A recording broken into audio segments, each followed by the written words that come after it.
जिसमें कुछ बेसिक बातें I have to tell you.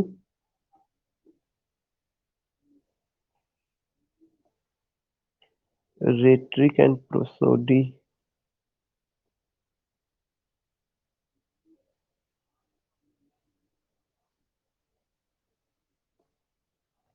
You will come to know कि डिफिनीशन ऑफ पोइट्री मैंने कवर कर दिया है, फॉर्म ऑफ वर्ड्स मैंने कवर कर दिया है। उसके बाद मैंने आपका मीटर कल कवर कर दिया था शाम वाली क्लास में। Now you can see here figures of speech and I hope कि it's visible. Is it visible? You will come to know कि या फिगर्स ऑफ स्पीच है जो विजिबल है, और आपको हम सबको ये पता है कि फिगर्स ऑफ स्पीच से कितने सारे क्वेश्चंस आते हैं। दूसरा चीज, आपका जो टेस्ट होने जा रहा है वो टेस्ट जो है संडे को होगा, केवल रेट्रिक और प्रोसोडी पर टेस्ट होगा। तो जितना इधर मैंने रेट्रिक और प्रोसोडी पढ़ाया हुआ है, ये मेरी रिक्वेस्ट आपसे है कि आप उसको एक बार अच्छे ढंग से बिल्कुल पढ़ लीजिएगा।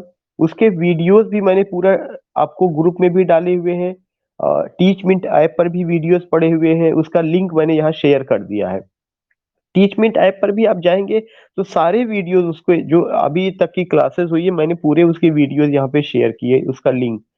और इसके अलावा यूट्यूब चैनल पर भी वीडियोज़, जितने भी वीडियोज़ आ रहे हैं मैं तुरंत अपलोड कर रहा हूँ, क्योंकि इसमें आने में 2-3 घंटे का समय लगता है, तो तुरंत मैं अपलोड कर दे रहा हूँ। तो दे ऑल आर अवेलेबल। आप उसको सुनिए, उससे जाइए और आप उसको कोशिश करिए कि चीज़ें कवर करने की। दूसरा चीज़, फिगर्स ऑफ स्पीच आपको ये पता है कि कितना इम्पोर्टेंट है और कितने सारे क्वेश्चंस फिगर्स ऑफ स्पीच से पूछे जाते हैं। तो we have to go with this point, जिसमें से एक पॉइंट सबसे पहला आ रहा है एलिट्रेशन। अगर आप देखेंगे एलिट्रेशन कम से कम टीजीटी में 2 या 3 बार पूछा जा चुका है, और यह जो एलिट्रेशन है वह क्या है? एलिट्रेशन का मतलब it is the repetition of a speech sound in a sequence of nearby words in a very simple way। you will come to know कि यहाँ पर बताया गया है वो क्या है कि आवाज मेरी रुक के जा रही है और कोई रिस्पॉन्ड।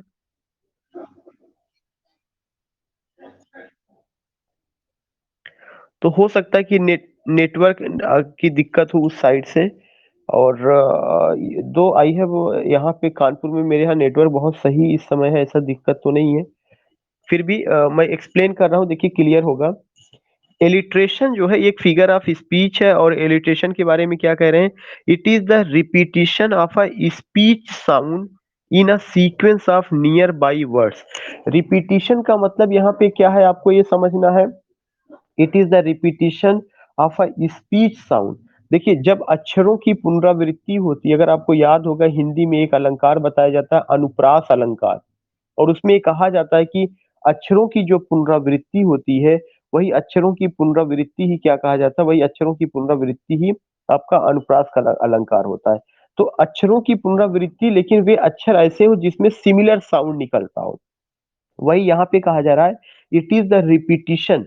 यह रिपीटिशन होता है, किसका रिपीटिशन होता है? स्पीच साउंड, एक जैसी आवाज, in a sequence of nearby words, एक लाइन में जो सीक्वेंस से शब्द दिए गए हैं, और उन शब्दों का अगर एक जैसी ध्वनि निकलती है, तो ऐसे फिगर्स ऑफ स्पीच को क्या कहा जाएगा? एलिट्रेशन कहा जाएगा। मैं फिर से बता दूं कि एलिट्रेशन एक फिगर ऑफ स्पीच है जो हिंदी के अनुप्रास अलंकार जैसा ही होता है, जहां पर क्या होता है अक्षरों की पुनरावृत्ति होती है, यहाँ पर भी वैसे ही होता है, लेकिन उन अक्षरों की पुनरावृत्ति में सिमिलर साउंड निकलना चाहिए। कैसा साउंड निकलना चाहिए? Similar sound. तो यहाँ पे बता रहे हैं इट इज द रिपीटिशन, यह रिपीटिशन है, किसका रिपीटिशन है?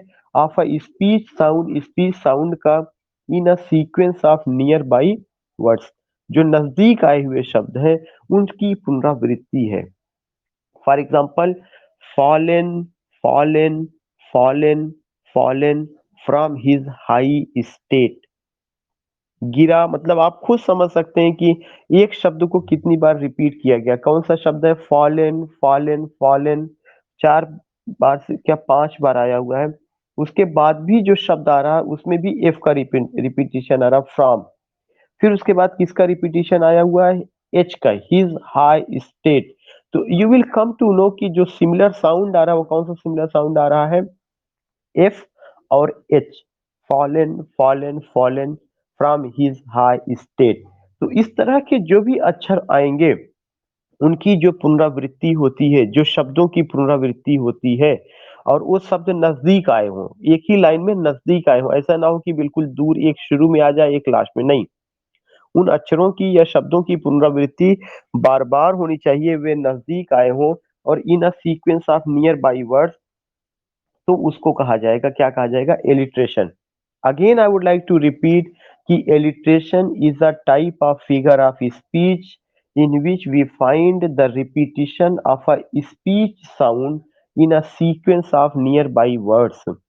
एक लाइन में नजदीक आए हुए जो शब्द होते हैं उनमें सिमिलर साउंड निकलता है और उसका रिपीटिशन बार बार होता है। वॉइस ब्रेक हो रही है। देखिए, अगर वॉइस कहीं से ब्रेक हो रही है तो आप ये समझने की कोशिश करिए कि networking problem from your side, it may be because in my area सुबह में बिल्कुल फ्लक्चुएट नहीं होता है।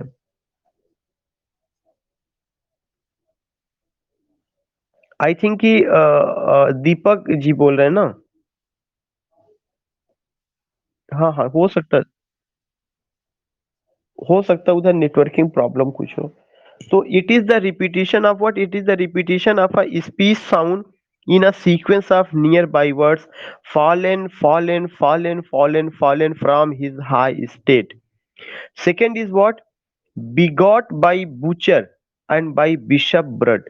अब आप मुझे बताइए, मैंने तो पहले का आपको बता दिया, दूसरे में आपको किसका रिपीटिशन मिल रहा है? बी का मिल रहा है ना। पूरी लाइन में बी बी बी, बाई में भी बी, बिशप में भी बी, ब्रड में भी बी। तो you will come to know कि here is what, here is another type of a similar sound, that is B. तो if you find such a type of repetition of letter in a sequence of nearby words and they have similar sound, then you have to know that it's what, it's the alliteration। Now the last example is how high his highest holds his haughty head। Again you are getting what, how high his highest highness, यानी कि कितना सम्मान से उसने अपने घमंडी sir को ऊपर उठा रखा था। हाउ, कैसे, हाई ऊंचा करके, हिज हाईनेस सम्मान में, होल्ड्स हिज हॉटी हेड गर्व के साथ कितना, या सम्मान के साथ कितना उसने जो है अपने जो है सर को ऊंचा उठा रखा था। तो आपको उसकी मीनिंग नहीं पता करनी है, लेकिन आपको उसकी मीनिंग, ऐसा नहीं कि कोई लाइन पढ़ेंगे उसकी मीनिंग से आपको अनुप्रास अलंकार पता चलेगा। आपको जो पता चलेगा, किससे पता चलेगा, repetition of a speech sound in a sequence of nearby words. एक लाइन में नजदीक आए हुए जो शब्द हैं उनकी जो पुनरावृत्ति हो रही है, उसमें जो सिमिलर साउंड निकल रहा है, वह बताता है कि यह एलिट्रेशन है। तो just I want to know कि मुझे लगता है आपको क्लियर हो गया होगा। ठीक है। या बी गॉड बाई बुचर, जो कह रहे हैं कि जो है बुचर यहाँ पे जो आया हुआ है, कसाई के लिए आया हुआ है, कि कसाई से ने क्या किया, उसको जो है बिगॉट किया, मतलब एक तरह से जो है खत्म किया, और उसको जो है किसने पाला पोसा, एंड बाई बिशप ब्रड, और उसको जो है बिशप ने ब्रड दिया। ब्रड की स्पेलिंग यहाँ पे एक चीज छूटा हुआ है, वो BREAD होना चाहिए था। तो उस चीज को उन्होंने कहा bigot by butcher and bishop by and by bishop broad. Bishop ने तो उसको जो है पाला पोसा, लेकिन जो कसाई था, जो बुचर जो था, उसने उसको क्या किया, एक तरह से उसको बिगॉट किया, एंड किया।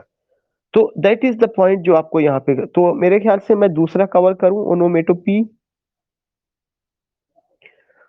सबको क्लियर हो गया? I just want to know the response of every, मतलब ऐसा नहीं एवरीवन की सबको कहना, मतलब किसी को दिक्कत हो तो they can just tell me.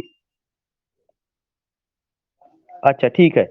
Now the second example is onomatopoeia. देखिए इसका जो प्रोनाउंसिएशन है, इसको ओनोमेटोपोइया हम लोगों को बताया गया था। ये ओनोमेटोपोइया नहीं कहना है, बल्कि ओनोमेटोपी कहना है। 3 सिलेबल निकल रहा, ओनो एक सिलेबल, मेटो दूसरा सिलेबल, और POEA मिला करके पी का प्रोनाउंसिएशन होगा। ओनोमेटोपी। ओनोमेटोपी आपको पता है कि यह एक फिगर ऑफ स्पीच है, और यह एक तरह से किस पर होता है, sound oriented figure of speech. इसकी जो मीनिंग आपको मिलेगी वह साउंड ओरिएंटेड होगा। हिंदी में हम इसको कह सकते हैं ध्वनि सूचक अलंकार जो है। ध्वनियों से हमें पता चलता है, आवाज से पता चलता है कि क्या सिग्नल या क्या मीनिंग दी जा रही है। उसके बाद वी कम टू नो क्या कह रहे हैं कि it is the sound suggest the sense of meaning. कह रहे हैं यह एक ऐसा फिगर ऑफ स्पीच होता है जिसमें साउंड से हमें मीनिंग का पता चलता है। अ type of figure of speech in which sound suggest the sense of meaning. बहुत सिंपल सी बात है, इंटर में भी पढ़े हुए हैं, कई बार पढ़ते चले आए हैं, तो ऐसा नहीं कि it's a very complex thing जहाँ पे आपको पता नहीं है। You all know it very well कि onomatopoeia, it is the sound suggest the sense of meaning. यह एक ऐसा साउंड है जिसमें क्या हो रहा है, सेंस ऑफ मीनिंग को सजेस्ट करता है। जैसे grunt grunt goes the hog, lions roared, snake hissed. तीनों एग्जांपल है, तीनों में अगर आपको पता चलेगा कि सांप ने हिसिंग किया, हिस का मतलब फुफकारना, सांप की साउंड के लिए आया हुआ है। लायन की जो है लायन की जो है रोर के लिए रोरिंग आता है। हॉक के लिए क्या है, ग्रंट ग्रंट को आता है। तो ये जो साउंड ओरिएंटेड है, या बहुत सारा हमिंग बीज, मधुमक्खियों के भुनभुनाने के लिए, या विस्परिंग, या जो है अगर आप देखेंगे कि बर्ड्स आर ट्विटरिंग, चर्पिंग। तो ये जो वर्ड है, चर्पिंग हो गया, ट्विटरिंग हो गया, तो ये सब कैसे वर्ड है, साउंड ओरिएंटेड वर्ड है। मतलब इनके बारे में जो आपको मीनिंग पता चल रही है वह उनकी साउंड से पता चल रही है कि ये क्या कहना चाहते हैं। तो this is what you will come to know, such type of words are the part of onomatopoeia, ध्वनि सूचक अलंकार। तो मेरे ख्याल से ये भी समझ में आ गया होगा, कोई बहुत बड़ी चीज नहीं। Already you have gone in intermediate, from intermediate you are studying this particular figure of speech. किसी को कोई प्रॉब्लम तो नहीं है? ठीक है। Now the third figure of speech जो थोड़ा सा आपको अलग लगेगा, वो जो है सार्कज़म है। सार्कज़म जो है यह एक तरह का लिटरेरी टर्म का भी हिस्सा है। और सार्कज़म में क्या कह रहे हैं, कह रहे हैं कि सार्कज़म में as a figure of speech sarcasm differs from irony. सबसे पहला पॉइंट तो यही आपको ध्यान में रखना है कि फिगर ऑफ स्पीच होने के नाते जो सार्कज़म है वह आयरनी से बिल्कुल अलग है। It differs from irony in this. कैसे डिफर करता है, in this that we speak sarcastically, क्योंकि हम सार्कास्टिकली स्पीक करते हैं। That we speak sarcastically. आप लोग बस 1 मिनट होल्ड करिए, मुझे कुछ चीजें बतानी, खाना बनाने वाली, बस 1 मिनट। नहीं रेशमा तुम बना दो, क्या नाम है, सब्जी जो है उसको बनाओ, भिंडी है, सोया मेथी है, सोया मेथी बनाओ। और क्या बनाओ, तुम वो करो। देखो मैं वो नहीं ला पाया, ठीक है, खा रही कुछ हरी मिर्ची, हरी मिर्ची, हरी मिर्ची मिलेंगी नहीं नीचे। तो कुछ हो उससे फिर काम चलाओ, क्या किया जाए। ठीक है, 4-5 डाल, हाँ 4-5 है डाल देंगे। तो तुम ऐसा करो ना कि वो कर दो, और थोड़ा सा चावल रख देना, थोड़ा सा रखना, ज्यादा नहीं, और दाल हरी है, दाल गरम कर देना, 4-5 रोटी बना, 5 रोटी के 5 की 6 रोटी बना दो, 6 रोटी बना दो। और सोया मेथी पूरी बना देना, उसमें बचाना नहीं, गाजर काट देना। और इससे पहले इसमें वो रखा होगा, काट दो, क्या नाम है, एक एक से काट दो वाला होगा, उससे निकाल काट। एक बिटिया को संतरा दे दो।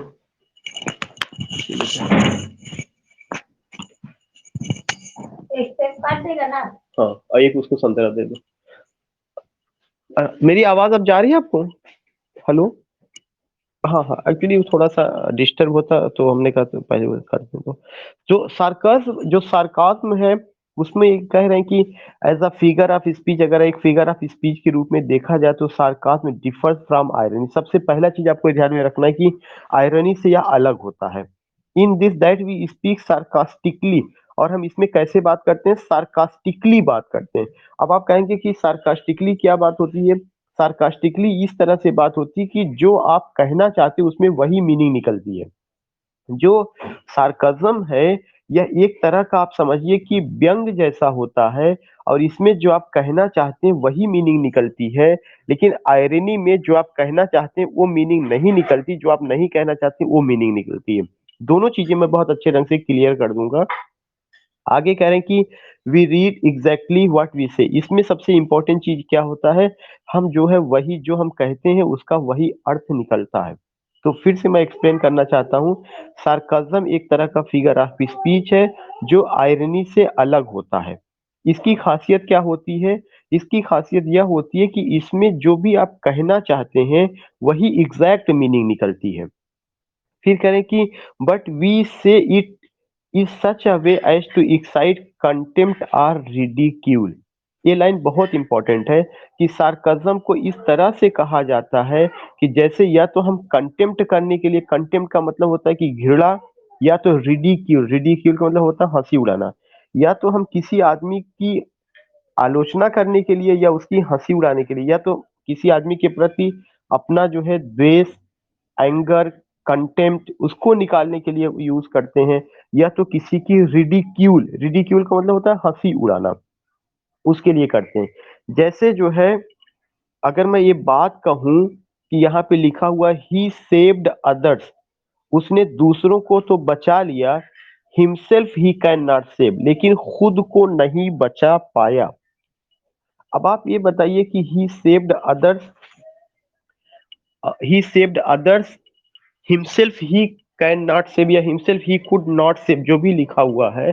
आप मुझे एक पॉइंट ये बताइए कि जब आप इस चीज को लेते हैं या समझने की कोशिश करते हैं तो आपको जो सेंस सेंस निकल रहा है, क्या ये नहीं निकल रहा है कि एक पार्टिकुलर जो अपने यहाँ एक बात कही जाती है कि अपना घर तो सुधार नहीं पाए और चले हैं हमारा घर सुधारने। ये क्या ऐसा ऐसा ऐसा स्टेटमेंट अपनी सोसाइटी में नहीं दिया जाता है? Just I want to know, दिया जाता है।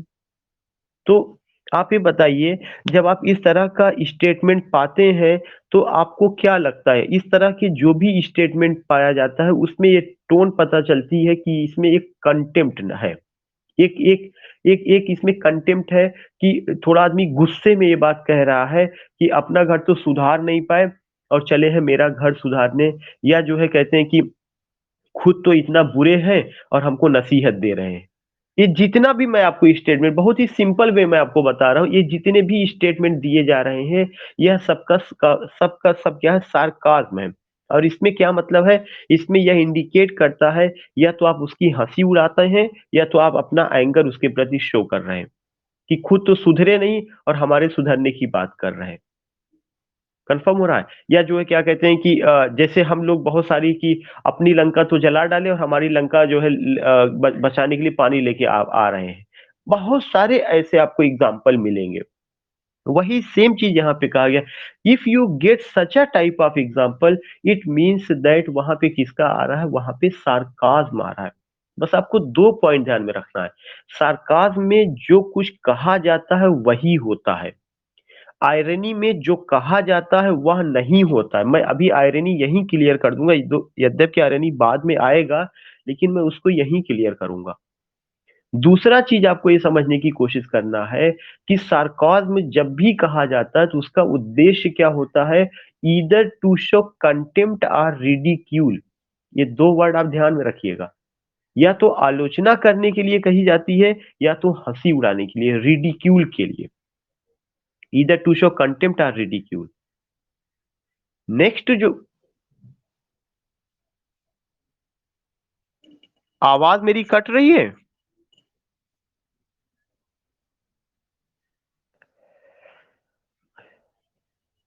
अच्छा, खैर खैर आप लोग अपने आप।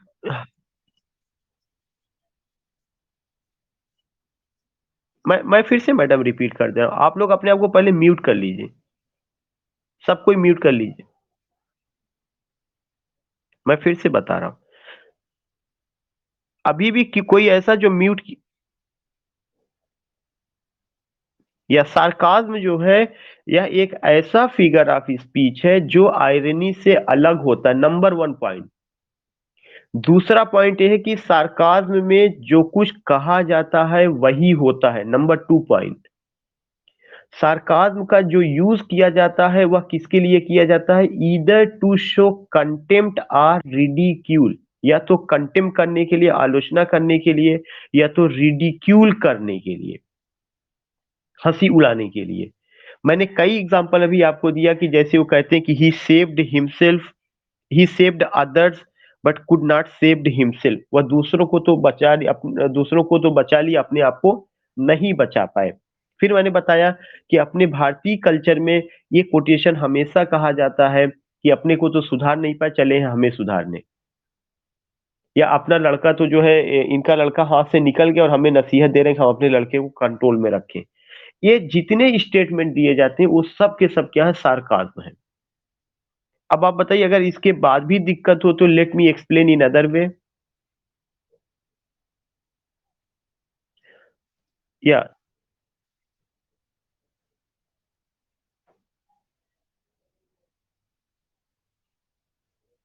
मैडम थोड़ा सा आप अपना you have to raise the volume of your voice, थोड़ा सा आवाज, और क्योंकि बहुत प्रॉपर वे मैं सुन नहीं पा रहा हूँ आपको। जी बोलिए, फिर से बोलिए।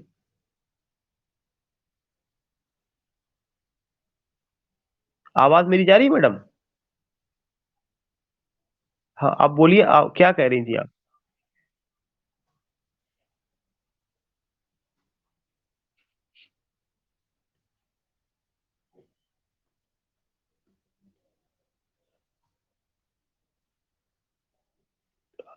जी जी बोलिए मैडम, मैं वेट कर रहा हूँ।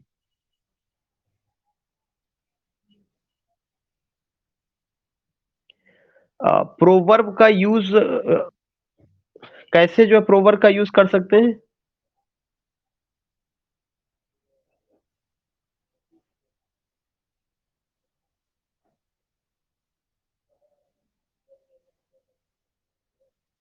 नहीं देखिए, जब आप यही ये चीज है, नाच ना जाने आंगन टेढ़ा, ये प्रोवर्ब है। ये लेकिन जब आप इस चीज को ये कहते हैं कि अपना घर आप बचा नहीं पाए, मुझे मुझे बचाने निकले हुए, तो ये प्रोवर्ब नहीं है, यह एक सिंपल सा वो होता है जो हर आदमी ये स्टेटमेंट देता है। लेकिन जब आप ये कहते हैं कि उस चीज को जब आप इसमें तब्दील करते हैं, जैसे मैं कहूं कि face is not the index of heart, मैं कहूं all that glitter is not gold, अगर कंफर्म रहा है, ये जितनी भी चीजें जो ये प्रोवर्ब होता है, प्रोवर्ब क्यों होता है, क्योंकि उसमें ट्रेडिशनल मीनिंग निकलती है, जो कई सालों के एक्सपीरियंस के आधार पर उसको कहा जाता है। लेकिन जब आप ये कहते हैं कि आप पहले अपने आप को सुधार लीजिए, मेरे सुधरने की बात ना करिए, तो इसका मतलब ये हो रहा है कि यह प्रोवर्ब नहीं, बस बल्कि उस प्रोवर्ब की सिंपल मीनिंग आप यहाँ निकाल रहे हैं अपनी लैंग्वेज में। आप जो है उस प्रोवर्ब की सिंपल मीनिंग यहाँ पे अपनी लैंग्वेज में निकाल रहे हैं। या माइट इज राइट, वो एक उसमें जितना भी प्रोवर्ब होगा उसमें लिटरेरीनेस होगा, कॉम्पैक्टनेस होगा, कम से कम शब्दों में ज्यादा से ज्यादा मीनिंग निकलेगी। लेकिन वो जो मीनिंग निकल रही है वह सार्काज्म है, जो मीनिंग के जिस मीनिंग के आधार पे आप चल रहे हैं वह आपका प्रोवर्ब होगा।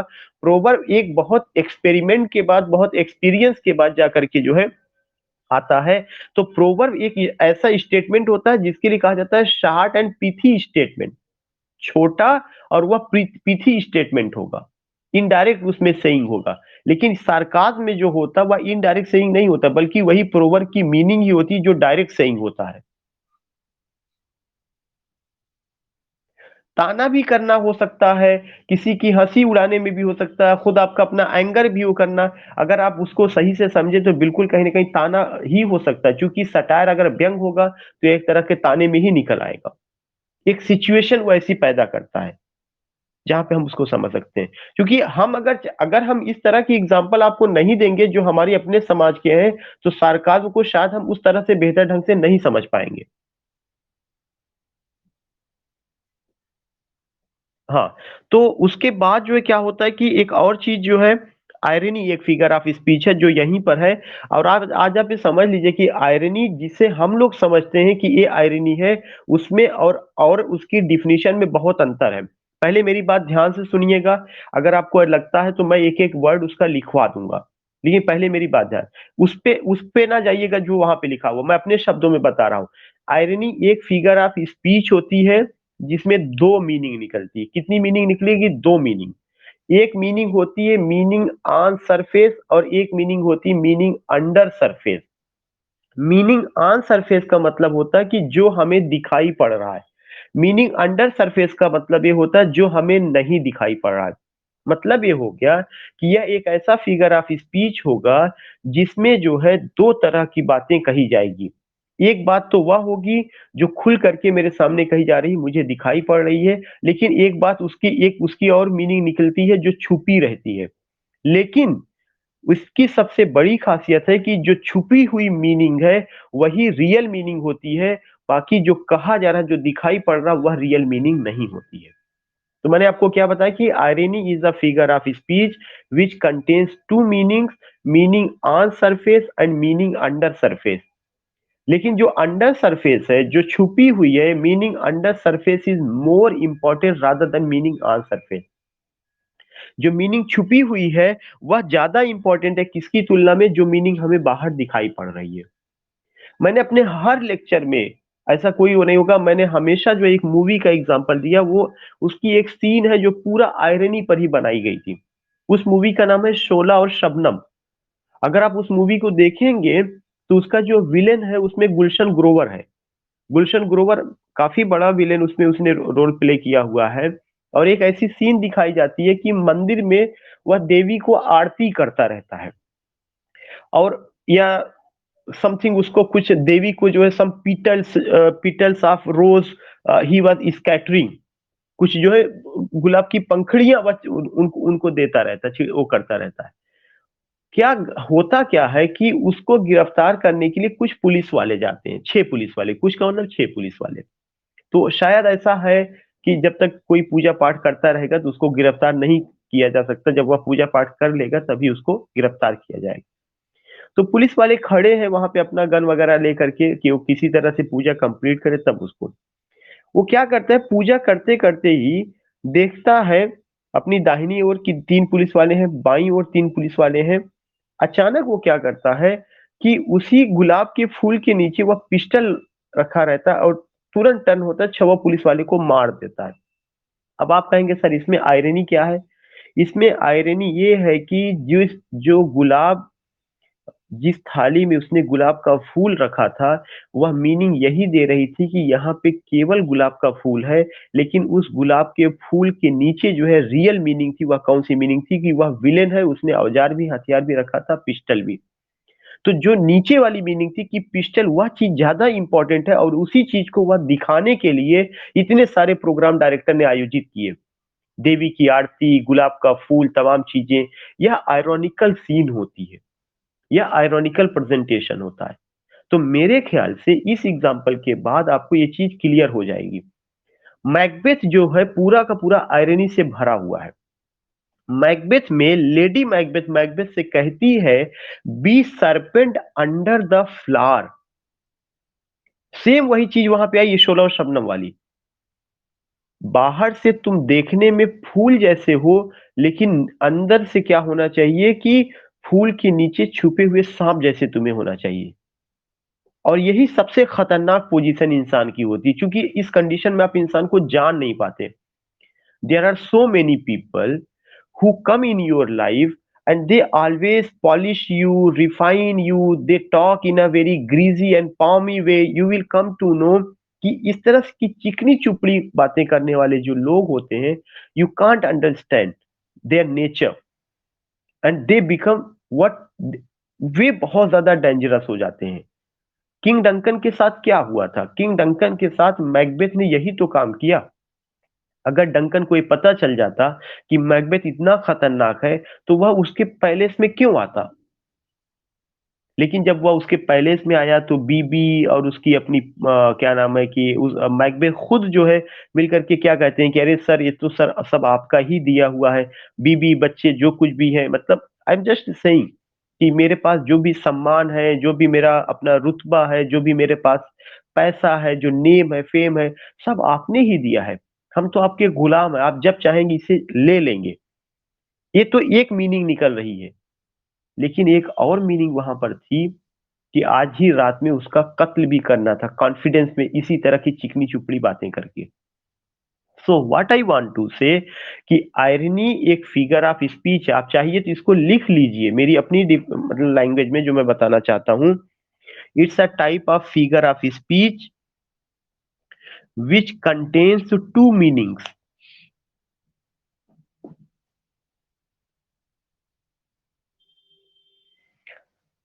which contains two meanings।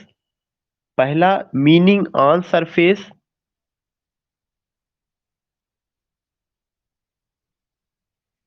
दूसरा meaning under surface.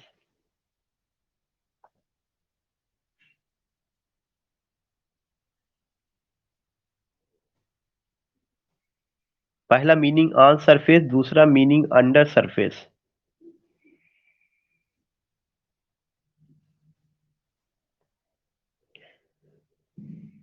Meaning under surface is more important rather than meaning on surface।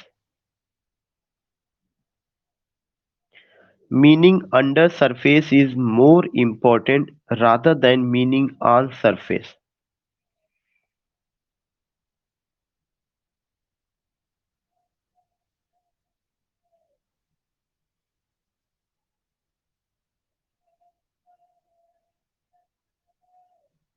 meaning under surface is more important rather than meaning on surface।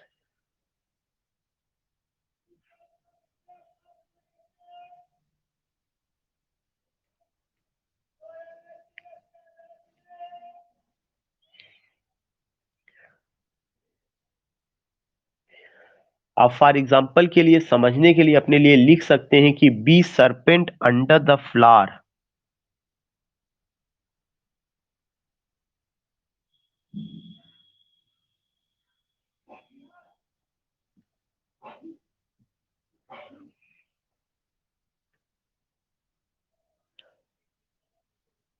हाँ, irony is a figure of speech which contains two meanings, meaning on surface and meaning under surface, full stop। meaning under surface is more important rather than meaning on surface।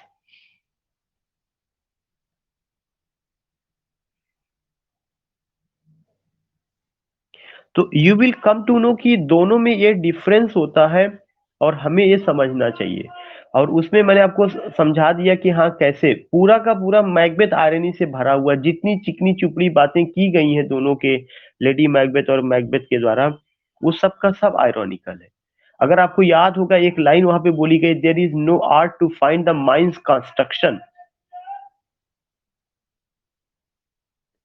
तो such a thing जो है you will come to know कि, और हम अपनी जिंदगी में हर समय आयरनी बोलते हैं। आप ये समझिए कि ऐसा ऐसा बहुत कम सिचुएशन होती है जहां की पढ़े लिखे लोगों के बीच में आयरनी ना चलता हो।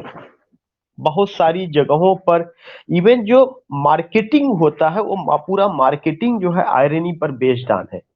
जितना भी आप एडवर्टीजमेंट देखते हैं वो सारे एडवर्टीजमेंट केवल आपको अट्रैक्ट करने के लिए होते हैं। जितने भी पॉलिटिशियन हैं उन पॉलिटिशियन का जो स्लोगन तैयार किया जाता है वह सब का सब क्या होता है, पूरा आयरनी में होता है। जैसे अभी याद होगा कि अभी जब इलेक्शन हुआ था 2017 में विधानसभा का, तो जगह जगह जो है एक नारा दिया गया था, बहुत हुआ नारी पर अत्याचार, अब की बार मोदी सरकार। तो ऐसा नहीं, ये एक स्लोगन दिया गया, इस स्लोगन, लेकिन उसके बाद क्या हुआ कि ऐसा नहीं हुआ कि नारी पे अत्याचार खत्म हो गया। अगर आप उसकी रियल मीनिंग देखेंगे तो वह आज भी अत्याचार, चाहे कम हुआ हो ज्यादा हुआ, वो मतलब वो एक पॉलिटिक्स का मैटर है। हम एक एग्जांपल आयरनी को समझाने के लिए दे रहे हैं कि वहां पे ऐसा लग रहा था कि शायद जो है सरकार आने के बाद पूरा अत्याचार नारियों पे खत्म हो जाएगा। लेकिन मीनिंग ये निकल रही कि खुद जो हमारे रिप्रेजेंटेटिव थे जिनको हमने चुन करके भेजा, वही लोग उसमें इंगेज थे। तमाम चीजें जो you will come to know. तो ऐसे बहुत सारे स्लोगन तैयार किए जाते हैं जो आयरॉनिकल होते हैं। प्लीज आप लोग म्यूट किए रहिए प्लीज। अगर कोई क्वेश्चन, देखिए बैकग्राउंड से आवाज आ रही है। तो आप लोगों को मैंने 3 फिगर ऑफ स्पीच बताया। मैं इतना ठहर के चल रहा हूँ ताकि पूरा चीजें क्लियर, इलिट्रेशन क्लियर किया मैंने, ओनोमेटोपी मैंने क्लियर किया, मैंने सार्काज्म क्लियर किया, मैंने आपको आयरनी क्लियर किया। अब एक और फिगर ऑफ स्पीच है जिसका नाम है एपीग्राम। एपीग्राम को लेकर के अगर आप देखेंगे, कह रहे हैं कि epigram is a terse pithy saying. जो एपीग्राम होता है वह एक टर्ज और पिथी सेइंग होता है। पिथी का मतलब होता है इनडायरेक्ट, टर्ज का मतलब होता है चुभने वाला। एपिग्राम जो है एक ऐसा वक्तव्य होता है, एक ऐसा स्टेटमेंट होता है जो इनडायरेक्ट वे में कहा जाता है और यह चुभता है। चुभने का मतलब इसमें सच्चाई बहुत ज्यादा होती है। Which generally has in the elements of paradox, जिसमें जो है ऐसा लगता है कि पैराडॉक्स जैसा ही जो कैरेक्टरिस्टिक्स होती है। Which generally has in the elements of paradox. और उन्होंने क्या कहा, जैसे एक चीज यहाँ पे उन्होंने कहा कि जो एपिग्राम होगा वह जो है कहा तो जाएगा, लेकिन इसके अंदर जो एलिमेंट होगा वह पैराडॉक्स का एलिमेंट होगा। पैराडॉक्स में आप चीजें जानते हैं कि पैराडॉक्सिकल स्टेटमेंट क्या होता है, जो आप कहते हैं उसका कंट्रास्ट होता है। पैराडॉक्स का मतलब क्या होता है, कंट्रास्ट। जो आप कह रहे हैं उसका एक विरोधाभास होगा। तो एपिग्राम में भी जो शब्द यूज किए जाते हैं उसमें एक पैराडॉक्सिकल एलिमेंट भी होता है। जैसे क्या चीज कहा गया, the greatest of faults is to be conscious of none. देखिए बहुत सिंपल सी बातें करें कि द ग्रेटेस्ट ऑफ फॉल्ट, जो सबसे बड़ी गलती थी, वह क्या गलती थी, वह गलती यह थी कि is to be conscious of none, कि हम किसी के प्रति जो सचेत नहीं थे। अब सवाल ये उठता है कि अगर आप सचेत नहीं थे तो आपको पता कैसे चल गया कि आपने गलती, इतनी बड़ी गलती कर दी। Try to understand. मैंने आपको कहा कि जो यह बात कही जाती है यह इनडायरेक्ट वे में कही जाती है। कैसा स्टेटमेंट होता है, टर्ड्स एंड पीथी सेइंग। आप ये वर्ड रट लीजिएगा इसके लिए कि in epigram there is a terse and pithy saying. Pithy माने इनडायरेक्ट, मतलब इसमें बहुत सारा सारा मीनिंग निकलेगा। उसके बाद मैंने आपको ये बताया कि इसके अलावा इसमें जो कहा जाता है उसमें क्या होता है, पैराडॉक्स होता है। पैराडॉक्स का मतलब विरोधाभास उसमें रहेगा। और क्या पैराडॉक्स है, द ग्रेटेस्ट ऑफ फॉल्स, जो सबसे बड़ी गलती है, is to be conscious of none. सवाल ये उठता है कि अगर जब गलती है तो इसका मतलब ये है कि क्या हुआ, गलती यह थी कि आप किसी के प्रति सचेत नहीं थे। ये पॉइंट तो आप कह रहे हैं। लेकिन अगर आप सचेत नहीं थे तो आपने कैसे पकड़ लिया कि ये गलती, सचेत थे तभी तो आपको लग रहा है कहीं पे गलत हो रहा है। इसलिए इसमें क्या है, पैराडॉक्स है। फिर क्या कह रहे हैं, कह रहे हैं स्पीच वाज गिवन, स्पीच दिया गया टू मैन, उस आदमी को, उस मैन को बताया गया। स्पीच का मतलब यहाँ पे बताया गया। Speech was given to man, उस आदमी को बताया गया टू कंसील हिज थॉट्स, कि वह अपने जो है विचारों को छुपा ले। सवाल ये उठता है कि जब उस आदमी को आपने स्पीच दिया या उसने स्पीच दिया तो उसके विचार निकल आए कि इसके उसने अपने विचारों को छुपा लिया। तो दिस इज द पैराडॉक्स।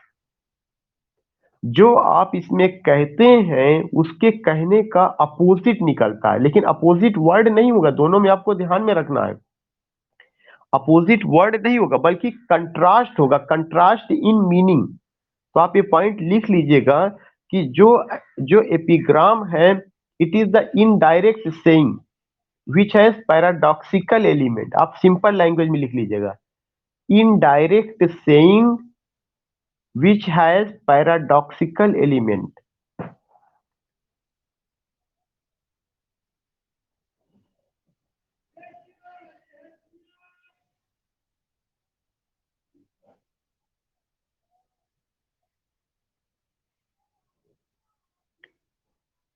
या एपिग्राम जो है, ये आपका क्या है, एपिग्राम एक तरह का जो फिगर ऑफ स्पीच है, इट हैज इनडायरेक्ट सेइंग,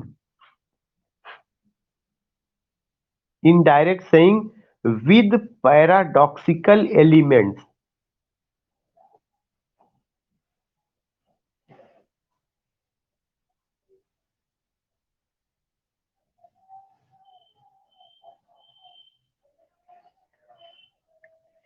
उसके बाद देखिएगा, दो चीजें आपको ध्यान में रखना, अगर आप यहीं पे दो या तीन चीजें समझ जाएंगे तो बहुत आसानी से चीजें और क्लियर हो जाएंगी। एक एपिग्राम, एक एंटीथीसिस, और एक आपका क्या है, प्रोवर्ब, सॉरी ऑक्सीमोरन। अगर मैं आपको बताऊं अगला जो फिगर ऑफ स्पीच है, वह कौन सा फिगर ऑफ स्पीच है, एंटीथीसिस। बहुत सिंपल सा आपको समझ में आएगा, एंटी माने अपोजिट, थीसिस माने स्टेटमेंट। केवल इसके शब्दों को तोड़ देंगे, यू विल नेवर फॉरगेट। इसका मतलब यह एक ऐसा फिगर ऑफ स्पीच होता है जिसमें दो अपोजिट स्टेटमेंट एक ही सेंटेंस में दिए जाते हैं। एंटी माने अपोजिट, थीसिस माने स्टेटमेंट, और आगे उसमें बता रहा है कि by the figure of speech, इस फिगर ऑफ स्पीच का मतलब है कंट्रास्टेड आइडियाज आर वर्ड्स। इसमें जो है या तो जो है विचारों का विरोधाभास नजर आएगा, या शब्दों का are set over against each other. वह क्या करते हैं, एक दूसरे के खिलाफ रखे जाते हैं इन सेंटेंस में for the sake of emphasis, जोर देने के लिए। Again I would like to repeat, anti माने अपोजिट, थीसिस माने स्टेटमेंट। यह एक ऐसा फिगर ऑफ स्पीच होता है जिसमें दो कंट्रास्टिंग स्टेटमेंट रखे जाते हैं और वे वहां पर इम्फेसिस करने के लिए दिए जाते हैं। For example, God made the country, man made the town. आदमी ने, सॉरी, ईश्वर ने गांव को बनाया, आदमी ने शहर को बनाया। इसका मतलब क्या हुआ कि ईश्वर के द्वारा बनाई गई क्रिया के खिलाफ आदमी ने अपनी क्रिया या अपनी प्रतिक्रिया दी। Man was not satisfied with the creativity of God, this is why he made town. God made the country, यहां पर एक बात खत्म हो गई, कामा करके और उस दिन ये पूछा जा रहा था ना, पास कहाँ पे होता है, पास आपका यही है, समझ लीजिए, गॉड मेड द कंट्री। यहाँ पे देखिए, यहाँ ठहराव आया हुआ है, और जितना भी एंटीथेसिस होगा उसमें पास जरूर होगा। क्यों पास होगा, क्योंकि वह स्टेटमेंट कहता अब आप यहाँ पे रुकिए, उसके बाद उसके अगेंस्ट में दूसरा स्टेटमेंट होगा, तो आप यहाँ पे पास भी समझ ले रहे हैं, जो कल मैंने बताया था। पास या सेजरा एक मार्क होता है जो कामा के थ्रू यूज किया जाता है। गॉड मेड द कंट्री, ईश्वर ने कंट्री को बनाया। मैन मेड द टाउन, आदमी ने कस्बे कस्बे को या शहरों का निर्माण किया। तो यह एक ऐसा सेंटेंस है जिसमें दो ऐसे स्टेटमेंट नजर आ रहे हैं जिसमें कंट्रास्ट ऑफ आइडियाज है और कंट्रास्ट ऑफ वर्ड भी है। अगला स्टेटमेंट है, united we stand, comma divided we fall. ये हमें पता है कि यूनाइटेड वी स्टैंड, अगर हम एक साथ हैं तो हम खड़े रहेंगे या हम उन्नति करेंगे, अगर हम डिवाइड हो गए तो हमारा पतन संभव है। United we stand, divided we fall. मेरी बातें क्लियर हो रही हैं?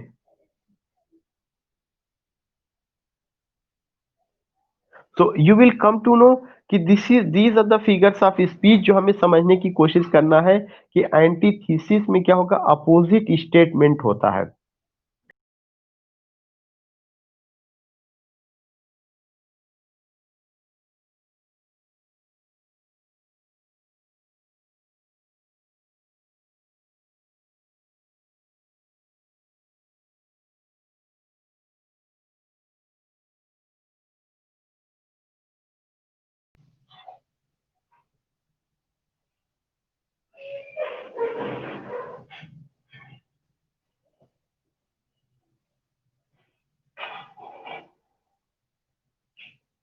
पता नहीं कैसे अचानक रुक गया पूरा system. Late me share it again.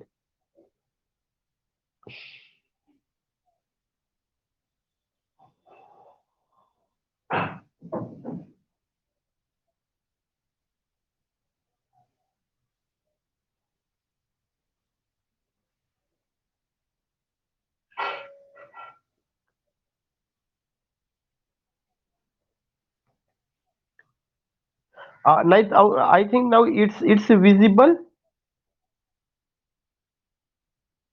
Is it visible? अच्छा, ओके।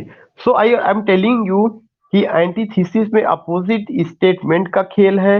एपीग्राम में क्या है? पैराडॉक्सिकल एलिमेंट, पैराडॉक्सिकल एलिमेंट की अपोजिट आइडियाज हो सकता है, या जो आप कह रहे हैं उसके अपोजिट में निकलता है। ऑक्सीमोरॉन जो होता है वहां पे अपोजिट वर्ड्स का खेल होता है। देखिए, तीन चीजें एक ही जगह डिस्कस की जा रही हैं। ऑक्सीमोरॉन, उसको ऑक्सीमोरन नहीं पढ़ना, ऑक्सीमोरॉन, फिगर ऑफ जो ऑक्सीमोरॉन है, it is a form of paradox. यह भी एक तरह का पैराडॉक्स होता है। It is a form of paradox जिसमें क्या होता है, टू अपोजिट वर्ड्स, इसमें दो अपोजिट वर्ड और फ्रेजेस या फ्रेजेस आर पुट टूगेदर, उनको साथ साथ रखा जाता है। इसकी सबसे बड़ी खासियत ये होती है कि टू अपोजिट वर्ड्स या फ्रेजेस उसमें साथ साथ रखे जाते हैं। आपने ऑक्सीमोरॉन का बहुत सारा पढ़ा है, को बताने की जरूरत नहीं है। जैसे पहला एग्जांपल है, King James I was the wisest fool. Oxymoron कहाँ पे आ रहा है? वाइजेस्ट फूल पर आ रहा है। एक तरफ तो जो है वाइजेस्ट भी बात कही जा रही है, दूसरी तरफ कौन सी बात कही जा रही है? फूल की बात कही जा रही है। वाइज का मतलब तो बुद्धिमान होता है, फूल का मतलब मूर्ख होता है। तो यहाँ पे क्या है? अपोजिट वर्ड आया हुआ है। तो अगर किसी सेंटेंस में अपोजिट वर्ड का इस्तेमाल करके बात रखी जा रही है तो वह कौन सा फिगर ऑफ स्पीच होगा? ऑक्सीमोरॉन। अगर किसी सेंटेंस में अपोजिट क्या कहते हैं कि एक तरह से अगर मैं कहूं कि वक्तव्य दिए जा रहे हैं, स्टेटमेंट दिए जा रहे हैं, तब वह क्या होगा? Anti thesis. एंटी माने अपोजिट, थीसिस माने स्टेटमेंट। उसके पहले जो मैंने बताया था वो क्या था आपका? एपीग्राम। एपीग्राम में क्या होता है? एक स्टेटमेंट तो होगा लेकिन इस स्टेटमेंट में विचारों में विचारों में पैराडॉक्स होगा, विचारों में एक तरह का विरोधाभास होगा। फिर उसके बाद जो है, now there is another thing that is what, एक और एग्जांपल है ऑक्सीमोरॉन का, लाइफ इज बिटर स्वीट। ये हमें पता है कि बिटर का अपोजिट क्या होगा? स्वीट होगा। या सोर का अपोजिट क्या होता है? सार। सार का अपोजिट क्या होता है? स्वीट होता है। तो दीज आर द थिंग्स कि लाइफ इज बिटर स्वीट। तो these are the words which refer कि हम किस पर बात कर रहे हैं। हम एक ऐसी फिगर ऑफ स्पीच पे बात कर रहे हैं जहां पे चीजें रियली में अपोजिट है या अपोजिट वर्ड्स आया हुआ है। Now the next is what? The next is paradox. जो पैराडॉक्स आप यहाँ पे पढ़े हुए हैं वही सेम चीज एग्जांपल किसका है? एपिग्राम में था। पैराडॉक्स में क्या कहें कि a paradox is an apparent contradiction. Paradox उस स्टेटमेंट को कहा जाता है जहां पे विरोधाभास स्पष्ट रूप से नजर आता है। In a very simple definition, such a lucid definition you will not get. तो उसमें उन्होंने सिंपल सा ये कह दिया कि विरोधाभास तो बहुत जगह नजर आएगा, लेकिन जो पैराडॉक्स होगा वह ऐसा स्टेटमेंट जिसमें स्पष्ट रूप से विरोधाभास नजर नजर आता है। जैसे एक उन्होंने एग्जांपल दिया है, child is the father of man. मुझे पता है, आपको ये पता है कि यह स्टेटमेंट किसका है? विलियम वर्ड्सवर्थ का है। और ये भी पता है कि इसमें स्पष्ट रूप से विरोधाभास नजर आ रहा है। स्पष्ट रूप से कैसे नजर आ रहा है? कि कभी चाइल्ड जो है मैन का जो है फादर हो ही नहीं सकता। मैन को हमेशा पूरी समाज ये कहता है कि man is the father of child. तो कुछ स्टेटमेंट ऐसे दिए जाते हैं जिसमें अपरेंट, अपरेंट माने क्लियर, स्पष्ट, कॉन्ट्रेडिक्शन माने विरोधाभास, जिसमें स्पष्ट विरोधाभास नजर आता है, उस चीज को क्या कहा जाता है? उस चीज को पैराडॉक्स कहा जाएगा। तो पैराडॉक्स क्या? A paradox is an apparent contradiction. Next word है एलिग्री।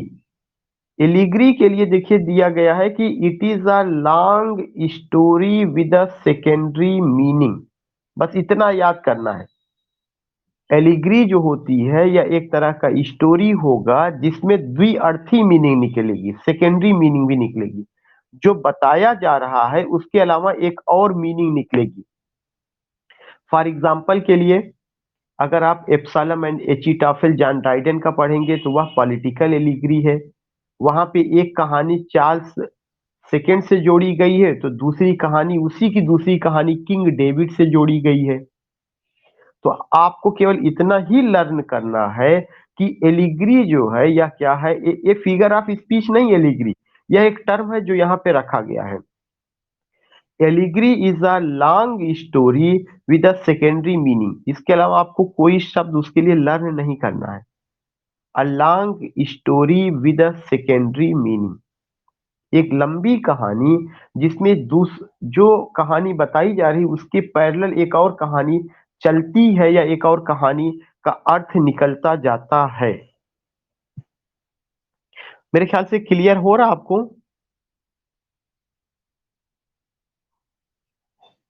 कोई एक या दो लोग या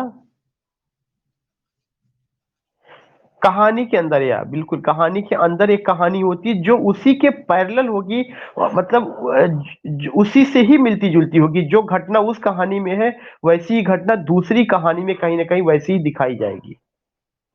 ऐसा नहीं होगा कि घटना जो है अलग हो जाएगी। अगर किसी को ना समझ में आया हो या ना हो रहा हो तो मुझे बता सकता है, ऐसा नहीं कि जो कोई वो चीजें। सबको क्लियर हो रहा है? ठीक है। जी। हाँ, एलिग्री के बारे में ये कहा जा रहा है कि एलिग्री, पहली बात ये कोई फिगर ऑफ स्पीच नहीं है, यह लिटरेरी टर्म है। और ये कहा जा रहा है कि एलिग्री में यह एक लंबी कहानी होती है जिसमें एक दूसरी मीनिंग निकलती है। जैसा कि अभी बताया गया कि कहानी के अंदर एक और कहानी चलती है। मतलब जब एक कहानी बताई जाएगी तो उसी के पैरेलल दूसरी कहानी चलेगी जिसमें वैसी ही घटना, वैसे ही पात्र, वैसी सारी चीजें। पात्र का मतलब कैरेक्टर्स के नाम बदल सकते हैं, स्थान बदल सकता है, लेकिन घटना सेम वैसी ही रहेगी। तो इस तरह की कहा। हाँ। जी।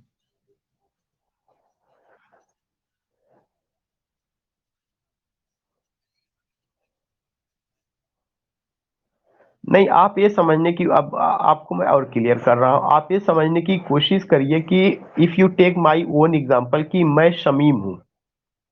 अगर मैं शमीम जो है कानपुर में रह रहा हूं, तो अगर मैं अपने ऊपर कोई कहानी बनाता हूं तो क्या मैं करूंगा, मैं एक तो अपनी कहानी पूरा शुरू करूंगा कि मैं मिस्टर शमीम जो कानपुर की लोकेशन, कानपुर की घटना को लेकर के मैं उस चीज को रख रहा हूं या बता रहा हूं। ये एक कहानी चल रही जो कि प्राइमरी मीनिंग होगा, जो सबको पता चल रहा है ये है। लेकिन उसी से ही कहानी, उसी से ही मिलती जुलती कहानी किसी जगह पर समीम की जगह मैंने समीर कर दिया। जैसे शमीम है, शमीम का नाम मैंने बदल करके समीर कर दिया। कलकत्ता, कानपुर की जगह मैंने क्या कर दिया, कानपुर की जगह मैंने कलकत्ता लोकेशन दिखा दिया। लेकिन मैं क्या कर रहा हूं, जो यहाँ शमीम की जिंदगी में घटित हो रहा वही सेम चीजें कलकत्ता में समीर की जिंदगी में घटित हो रहा है। तो वह पूरी कहानी पैरेलल वैसे ही चल रही है। जब इस तरह की कहानी पैरेलल चलती है तो जो सेकेंडरी वाली कहानी होती वो ज्यादा इंपॉर्टेंट हो जाती है, उस पर ही सारा फोकस हो जाता है। तो इस तरह की कहानी को क्या कहा जाता है, एलिग्री कहा जाता है। अब अगर और मैं। जी। हाँ।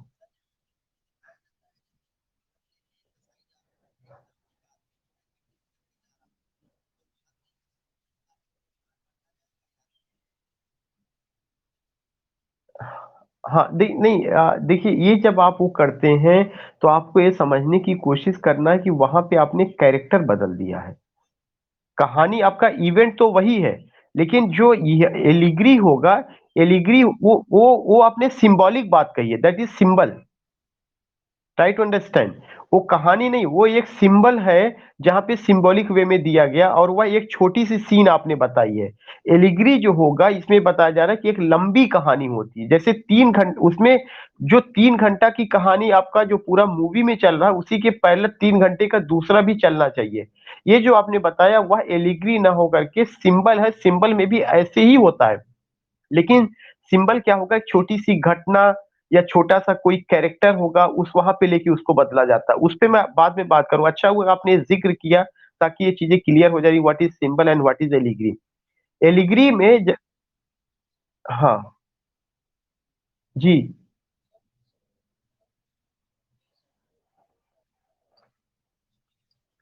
बिल्कुल, बिल्कुल उसमें वैसा मिलता है, लेकिन उस एनिमल फार्म को जो है क्या कहा जाएगा? फेबल कहा जाएगा। जब ये कहानी जानवरों पर आधारित हो जाती तब हम उसको नाम दे देते हैं फेबल, तब उसको एलिगरी नाम नहीं देते हैं। अलग-अलग शब्द उसके लिए जोड़े गए हैं।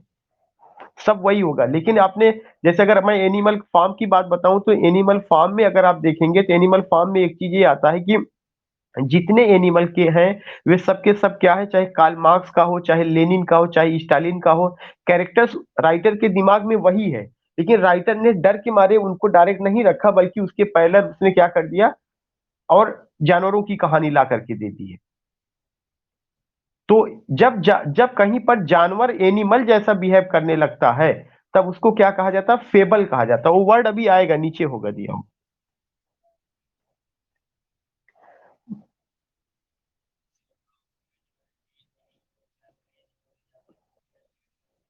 Secondary story.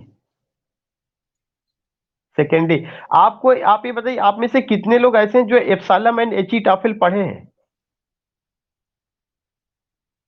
जॉन ट्राइडेंट का।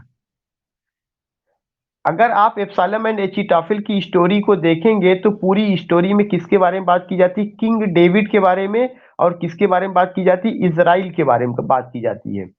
लेकिन वहां पे ये बताया जाता है कि यह एक पॉलिटिकल एलिगरी है और यहाँ पे किंग डेविड का मतलब चार्ल्स सेकेंड है और इजराइल का मतलब इंग्लैंड है। उसमें कहानी क्या बताई गई है? कैसे चार्ल्स सेकेंड को जो है इंग्लैंड से बाहर निकाला गया था, कैसे उसके जो है बेटे उसी के खिलाफ जो है क्या किया, अटैक करने की तैयारी करने लगे। तो उस कहानी को बताने के लिए जॉन ड्राइडन ने उसी के पैरेलल कहानी कहाँ से उठा ली थी? बाइबल से उठा ली थी और किंग डेविड वगैरह का रेफरेंस देने लगे थे। अभी ये कई जगह पे आएगा, you will come to know, उसके आगे भी आपको समझ में आएगा कि क्या है। हो सकता है कि आगे जब फेबल की बात करें तो आपको समझ में आ जाए। देखिए नीचे दिया गया फेबल। कह रहे fable it is a story. यह एक ऐसी कहानी है जनरली अबाउट एनिमल्स जो जानवरों के बारे में होती है, that are made to speak and act like human beings, जो मानव जैसा बिहेव करते हैं, which some moral or some lesson of experience or human wisdom, और जिससे हमें कुछ ना कुछ क्या करता है, कुछ ना कुछ हमें जो है वो जो नैतिक शिक्षा भी उससे प्राप्त होती है। तो हमेशा ये समझना है कि जो फेबल होगा वह एलिगरी का ही एक हिस्सा होता है, लेकिन फेबल में आप देखेंगे सारे कैरेक्टर जानवर होंगे और वे जानवर किसके जैसा बिहेव करेंगे? आदमियों जैसा बिहेव करेंगे। तो इस तरह की कहानी को फेबल कहा जाता है। अगर आपको याद होगा, फेबल का एक बहुत अच्छा एग्जाम्पल है, जब लोमड़ी ये कहती है कि अंगूर खट्टे हैं, उसको प्राप्त नहीं होता। ये स्टेटमेंट कौन देगा? अंगूर खट्टे हैं या नहीं प्राप्त होने पर, ये सारा स्टेटमेंट किसका होता? आदमी का ही होता है। जैसे अगर हमें कोई चीज नहीं मिली, अरे छोड़ो यार, जाने दो, क्या फायदा, जो नहीं मिली लगता किस्मत में ही नहीं था, बेकार थी, इस तरह का स्टेटमेंट कौन देता है? आदमी जैसा। लेकिन उस कहानी में ये दिखाने की कोशिश की गई कि वह लोमड़ी कई बार अंगूर के चक्कर में थी, but she didn't get it, and what happened, last में उसने कहा कि नो, ये खट्टे हैं, बेकार हैं, उसमें नहीं है।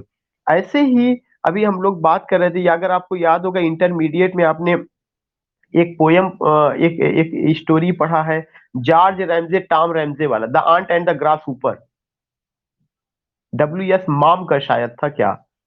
तो वो जो स्टोरी रही है, उसमें आपने देखा कि जो है जब टिड्डा चींटी, पहले आप म्यूट कर लीजिए।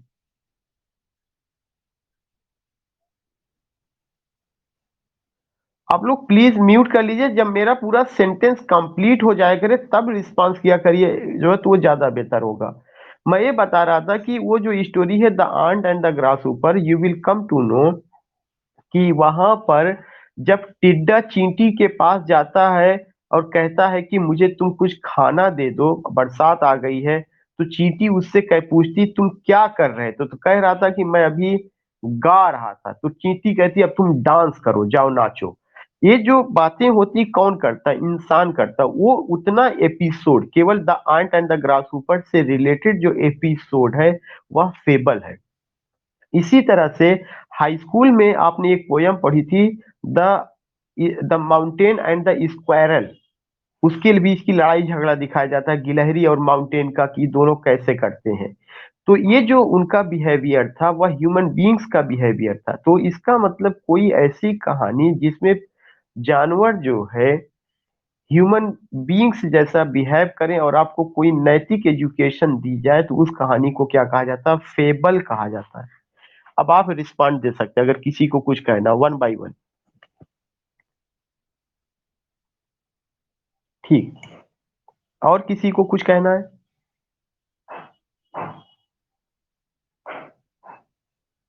मैं आगे।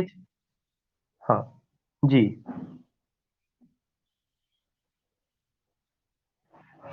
बिल्कुल, एनिमल को ह्यूमन क्वालिटी, चूंकि लिखने वाला भी इंसान ही होगा, तो वो अपने हिसाब से एनिमल को दे देता है, उसके अंदर ह्यूमन क्वालिटी दिखा देता है। Exactly. When you talk about कि same thing come under personification, then remember that कि पर्सनिफिकेशन में आपको कोई मॉरल एजुकेशन नहीं मिलता है। यहाँ पे आपको हमेशा कोई ना कोई मॉरल एजुकेशन मिलेगा। And one thing I would like to say कि whenever you ask the question, please आप अपना नाम जरूर बता दिया करिए, क्योंकि जब मैंने मैटर शेयर कर दिया तो चीजें विजिबल नहीं कि who are you and asking. तो इफ यू से कि या कि मैं, तो थोड़ा सा मुझे और भी चीजें क्लियर होंगी वो करने में। राजेश फ्रॉम मुंबई। अच्छा, ओके ओके राजेश। तो दीज आर द थिंग्स की एक तो पैराडॉक्स मैंने आपको बताया, एक मैंने आपको एलिगरी बताया, एक मैंने आपको फेबल बताया, अब मैं आपको पैरेबल बताने जा रहा हूँ। पैरेबल भी बहुत इंपॉर्टेंट, ये सारे शब्द लिटरेरी टर्म में टीजीटी पीजीटी तमाम एग्जामिनेशन में पूछे जा चुके हैं, और ये क्लियर होना चाहिए, जो भी आदमी लिटरेचर से जुड़ा है उसको ये सारे शब्द क्लियर होने चाहिए। पैरेबल में वो बता रहे हैं कि पैरेबल क्या है? It has been defined as an earthly story with a heavenly meaning. Earthly story with a heavenly meaning, दो पॉइंट आपको ध्यान में रखना है। पैरेबल एक ऐसी कहानी होती है जो कहानी घटित तो जमीन पर होगी, लेकिन उसका जो महत्व निकलेगा वो महत्व कहाँ पर निकलेगा? हीवन में। उसका जो महत्व का मतलब उसकी जो मीनिंग निकलेगी वो हीवन से जुड़ी होगी। तो आपको ये ध्यान में रखना है, कोई ऐसी कहानी जिसमें जिक्र जो है दुनियावी जिक्र हो, दुनिया का जिक्र हो, लेकिन उसका मीनिंग जब निकले तो उसमें मीनिंग किससे जोड़ दिया जाए? स्वर्ग से जोड़ दिया जाए, ईश्वर से जोड़ दिया जाए, मरने के बाद की जिंदगी से जोड़ दिया जाए। इतना आप ध्यान में रखिएगा। फिर आगे आपको क्या कह रहे हैं? कह रहे हैं कि it is a short tale told for and enforcing some moral और रिलीजियस ट्रूथ। यह एक छोटी सी कहानी होती है जिसमें कुछ नैतिक शिक्षा दी जाती है, या धर्म से संबंधित सत्य को बताया जाता है, या धर्म से संबंधित सत्य को। Late me explain. मैं अपने हर क्लास में एक एग्जांपल जरूर देता हूँ, आपको बहुत आसानी से समझ में आ जाएगा पैरेबल। आपको याद होगा कि गौतम बुद्धा जी के पास जो है एक बुढ़िया जाती है और कहती है कि मेरा बेटा मर गया है, आप उसे जिंदा कर दीजिए। गौतम बुद्धा जी कहते हैं कि ऐसा करो कि तुम जाओ अपने पड़ोस में, और हर दरवाजे से, मतलब किसी ऐसे घर से मुझे लेके आओ एक मुट्ठी राख या मिट्टी जो भी, जिसके घर में कोई डेथ ना हुई हो, तो मैं आपके बेटे को जिंदा कर दूंगा। देखिए मैं क्या बताना चाहता हूँ, मैं ये बताना चाहता हूँ कि डेथ कहाँ पर हो रही? डेथ जो है जमीन पर हो रही, दुनियावी घटना है। हर आदमी जीता है, मरता है, जो भी आया उसे जाना है, ये सारा का सारा लाइफ का हिस्सा है, केमिस्ट्री है, तो हमें आपको ये पता है।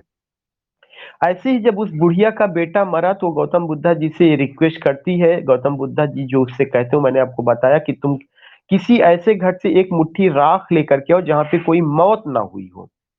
वो बुढ़िया जाती है, हर दरवाजा खटखटाती है, हर आदमी कहता है नहीं मेरे यहाँ कोई ना कोई तो मरा ही है, आज नहीं तो कल, इसके पहले कोई ना कोई मरा हुआ। तो उसको निराश होकर के वो चली आती है और कहती है कि हे महात्मा, मुझे ऐसा कोई घर नहीं मिला जिसके यहाँ मौत ना हुई हो। तो गौतम बुद्धा कहते हैं कि अगर मैं तो आपके बेटे को जिंदा कर दिया, तो जितने भी लोग हैं उन सबको अपने, किसी का बीबी, किसी का बच्चा, किसी का फादर मदर मरे होंगे, उन सबको मोहब्बत है, तो मैं सबको जिंदा कैसे कर पाऊंगा, या मैं सब, तो मुझे सबको जिंदा करना पड़ेगा। फिर वो ये कहते हैं उसकी, ये तो मैंने कौन सी बात बताई, ये मैंने आपको अर्थली लाइफ बताई। लास्ट में उनका एक कहना है कि जो जिंदगी और मौत है वह प्रकृति, क्योंकि गौतम बुद्धा का जो कॉन्सेप्ट था वह जो है ईश्वर में विश्वास नहीं, ईश्वर में विश्वास उनका दूसरे तरीके का था कि वह प्रकृति की, मतलब उनका ये कहना था कि मुझसे भी कोई ना कोई ऊंची सत्ता है, वह किस रूप में है दैट इज अनएक्सप्लेनेबल, लेकिन वह उसको कंट्रोल करती है। तो जहां पे यह स्टेटमेंट आता है कि मुझसे भी ऊंची कोई सत्ता है, यह चीज इंडिकेट क्या कर देती है कि शायद उसका जुड़ाव कहाँ से हो रहा है, हीवेन से हो रहा है, जहां पर वह एक आपको मॉरल एजुकेशन भी दे रही है और एक रिलीजियस ट्रूथ बता रहा है। और वह रिलीजियस ट्रूथ क्या है? धर्म यही कहता है कि जो भी इस धरती पर आया उसको यह धरती छोड़कर जाना है। तो इस तरह की स्टोरीज जब बताई जाती है, ऐसे बहुत सारी, मतलब एक नहीं, if you take any example, any कोई भी स्टोरी आप लेंगे, वो सब का सब कोई भी धर्म का होगा, उसमें वो सारी की सारी चीजें जुड़ी हुई हैं उससे रिलेटेड। उसमें कि in any religion you will come to know, आपको पैरेबल हर जगह मिलेगा, हर जगह मिलेगा। तो मेरे ख्याल से ये चीज क्लियर हो गया है, पैरेबल। हाँ, बस आपको दो चीज ध्यान में रखना, एक ऐसी कहानी जो अर्थली स्टोरी होगा लेकिन उसका मीनिंग क्या होगा, हीवेनली मीनिंग होगा। अर्थली स्टोरी विद हीवेनली मीनिंग, उसको पैरेबल कहा जाएगा। आगे है प्रोवर्ब, अभी मैडम बात इस पे कर रही थी कि प्रोवर्ब को लेकर के, प्रोवर्ब के लिए बहुत ही बेसिक डिफिनीशन है जो बहुत सिंपल सा यहाँ दिया हुआ है। It is a piece of traditional wisdom, जो हमारा पारंपरिक ज्ञान है, उस पारंपरिक ज्ञान को जब एक स्टेटमेंट में दे दिया जाता है तब उसको क्या कहा जाता है, प्रोवर्ब कहा जाता है। जो हजारों साल के अनुभव पर जो है क्या होता है, उसको गढ़ा जाता है, that is known how, that is known as proverb. तो it is a piece of traditional wisdom expressed in a terse, जो इनडायरेक्ट वे में मतलब रखा जाता है, जहां पे कोई चीज बहुत ज्यादा चुभती है, एंड ऑफन फिगुरेटिव, और जो फिगर ऑफ स्पीच के भी माध्यम से रखी जाती है। जैसे strike while the iron is hot, तभी हमला करना चाहिए जब लोहा गर्म हो। तो इसका मतलब केवल यहाँ पे यही मतलब नहीं है कि जो जो लोहार है या जो वो काम कर रहा है या उसके लिए कहा गया है, इसमें ये कहा गया है आपको किसी भी चीज पर अटैक तभी करना चाहिए जब वह चीज गर्म हो, मतलब हर समय जो है अटैक के मूड में नहीं, हर समय चीजों को एग्रेसिव चीजों में नहीं रहना चाहिए। जब सिचुएशन आपके अनुकूल हो, जैसे ही हो, तो तुरंत का तुरंत आप क्या करिए, उस पर कार्य करिए। अगर आप डिले करेंगे, जैसे इसका ये सबसे ज्यादा अप्लीकेबल कहाँ पर होगा, ये सबसे ज्यादा अप्लीकेबल हैमलेट के लिए है। हैमलेट को कई अवसर पर मौका मिला था कि वह अपने चाचा से बदला ले सकता था, लेकिन हैमलेट ने इस चीज को फॉलो ही नहीं किया, strike while the iron is hot. Confirm हो रहा है? तो उन्हीं सारी गलतियों को देख करके हैमलेट ने गलती की, दूसरे ने गलती की, और लोगों ने गलती की, और तब दूसरा उसका परिणाम भुगतना पड़ा। उन्हीं सारी गलतियों को देख करके जो हमारे अपने दादा बाबा थे, जो उनके अनुभव थे, उसके आधार पर यह स्टेटमेंट बनाया गया कि strike while iron is hot. क्योंकि इसमें ट्रेडिशनल विजडम है, सबसे बड़ा चीज कि it is a piece of traditional wisdom expressed in a turn. उसके बाद कह रहे हैं स्टिल वाटर्स रन डीप, शांत पानी गहरा होता है। ये हम सारे लोगों को पता है कि अगर पानी शांत है, जिसका मतलब यह नहीं है, अपने यह वही चीज कही जाती है, अधजल गगरी छलकत जाए। तो ये जो स्टेटमेंट दिए गए हैं इसमें प्रैक्टिकल विजडम है, हमारे अपने traditional traditional piece of wisdom है, जो हमारे बाप दादाओं के अनुभव के आधार पे गढ़ा गया है। फिर है where there is will there is way, जहां चाह वहां राह। यही बात हिंदी में कही जाती है। अगर आपके मन में आपने कुछ ठान लिया तो रास्ता खुद ब खुद बनता जाएगा, दुश्वारियां आएंगी लेकिन आप उसको फेस करते जाएंगे। तो मैं समझता हूँ प्रोवर्ब भी कोई बहुत बड़ी चीज नहीं है, आपने बहुत सारे प्रोवर्ब रटाए गए, आपने रटे हैं शुरू से, and you will come to know कि what I want to say, what I want to tell you. मैं आगे चलूं।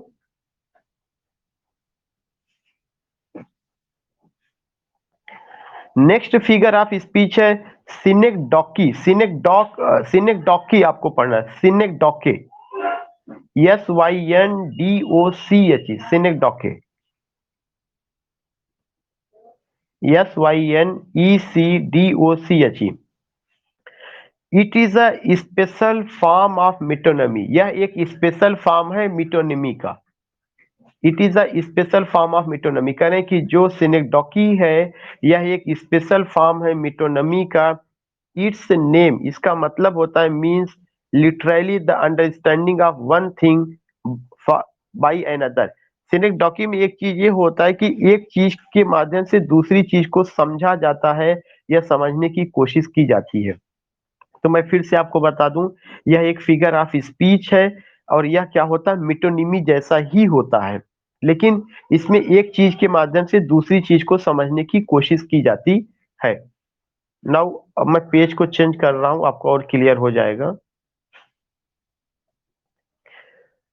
You will come to know क्या चीज है। जैसे एक उदाहरण दिया गया कि every king is not a Solomon, हर राजा सोलोमन नहीं होता। अभी जो आपको फिगर ऑफ स्पीच बताई गई थी वो क्या बताई गई थी, फिगर ऑफ स्पीच में यही बताया गया था, एक चीज के माध्यम से दूसरी चीज को समझा जाता है। जो सोलोमन राजा थे वो किस चीज के लिए फेमस है, अपनी बुद्धिमत्ता के लिए। तो यहाँ पे सोलोमन से आपको क्या समझ में आ रहा है, वाइज मैन की क्वालिटी समझ में आ रही है। कंफर्म हो रहा है। Kalidas is the Shakespeare of India, जो Kalidas is the Shakespeare of India है, इससे किससे क्या समझ में आ रहा है कि कालिदास से क्या समझ में आ रहे हैं, शेक्सपियर समझ में आ रहे हैं।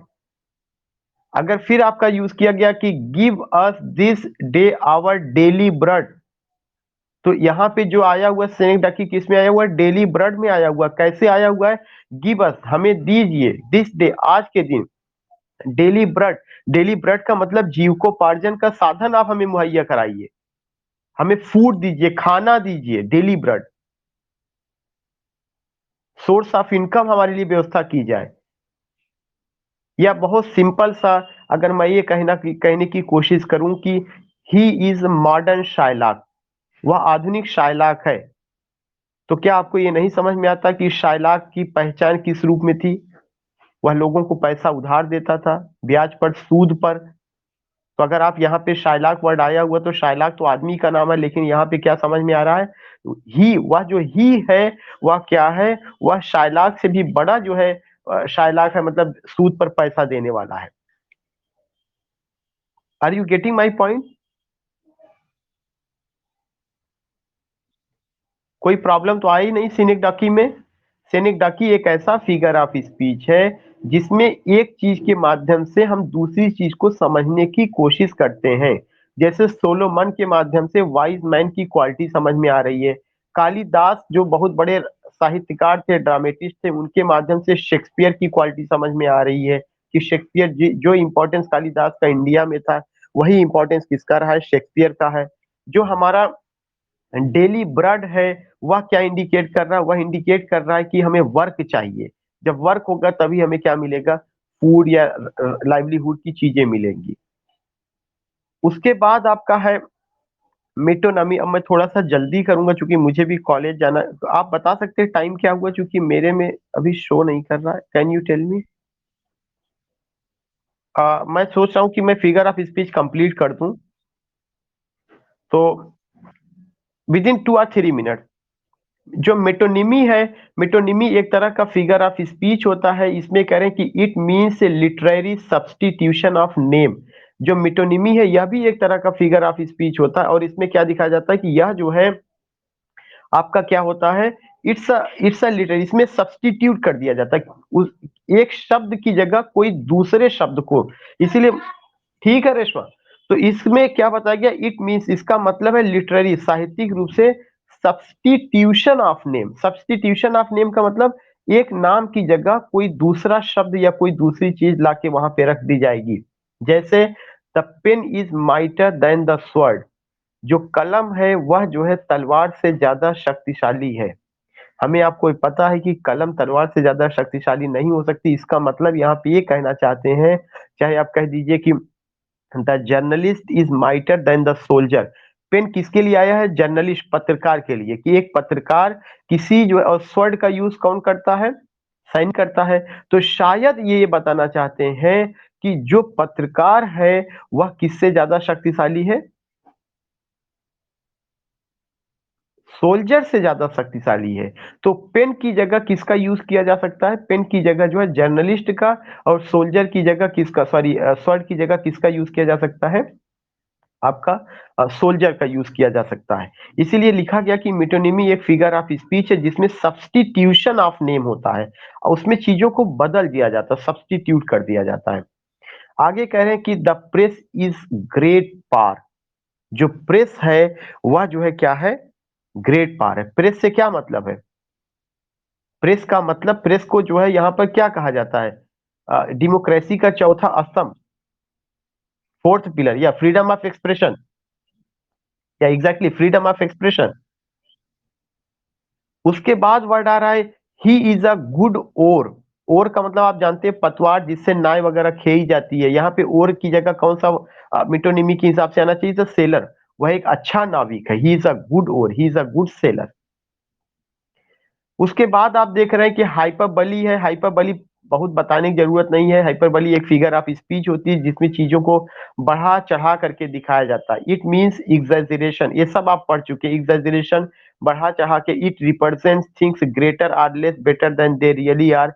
इसमें यह चीज बताई जाती है कि जो चीज है या तो बढ़ा चढ़ा के दिखाई जाएगी या कम करके दिखाई जाएगी।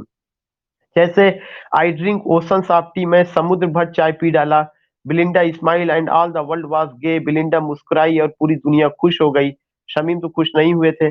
10,000 I saw at a glance, 10,000 तारे या मैंने एक ही नजर में देखे।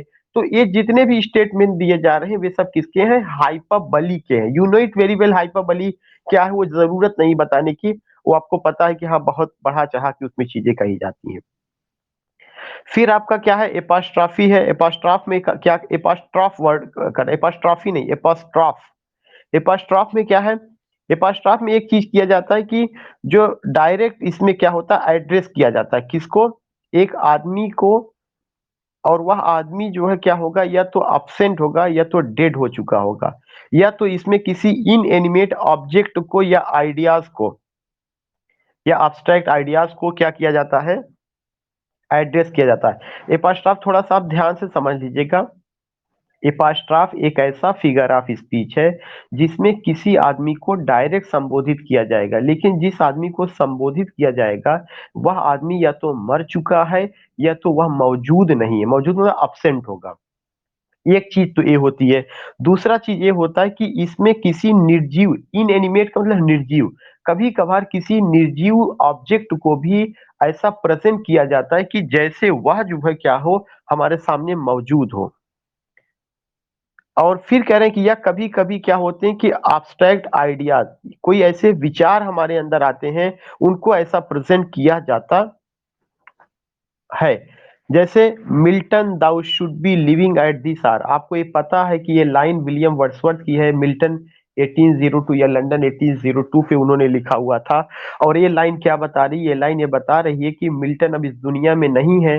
वर्ड्सवर्थ को मिल्टन से प्यार था और वो मिल्टन को संबोधित करते करके कहते हैं कि मिल्टन, काश तुम इस समय मौजूद होते।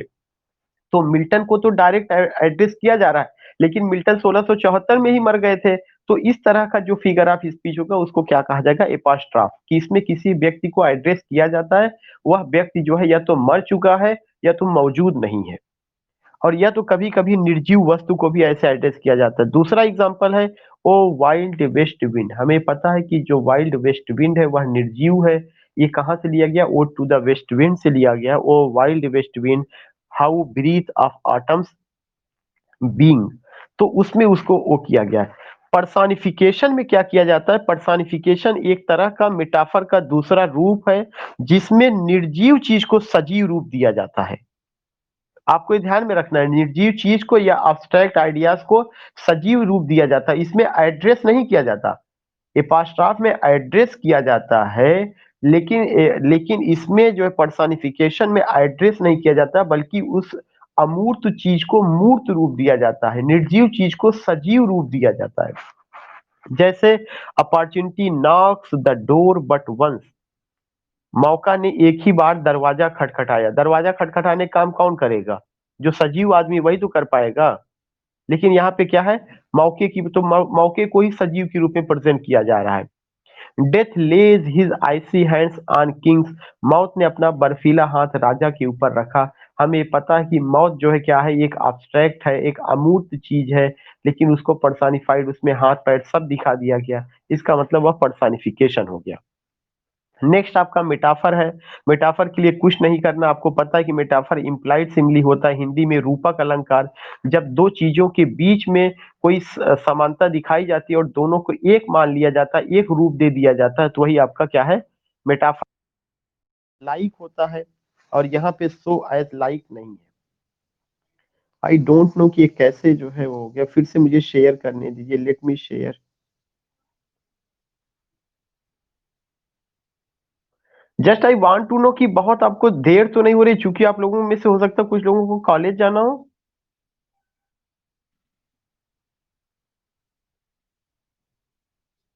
बस 1 minute, one one more minute.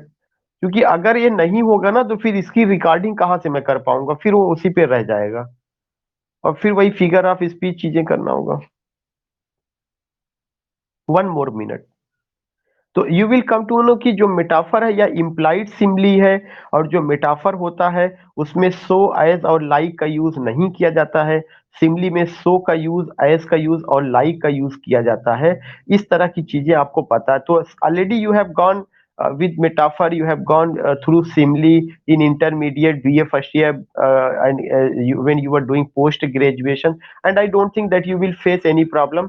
इसमें बहुत सारा एग्जाम्पल मेटाफर का, the camel is the ship of desert दिया गया है, दिस इज लेम एक्सक्यूज दिया गया है, और सिमली में the girl sang like a nightingale, like आया ही है, he stood firm like a rock, यहाँ पर भी लाइक आया ही है। तो you will come to know कि सिमली में सो एज और लाइक का यूज करके दोनों में समानता दिखाई जाती है, और मेटाफर में यही सो एज और लाइक हटा करके दोनों को एक मान लिया जाता है।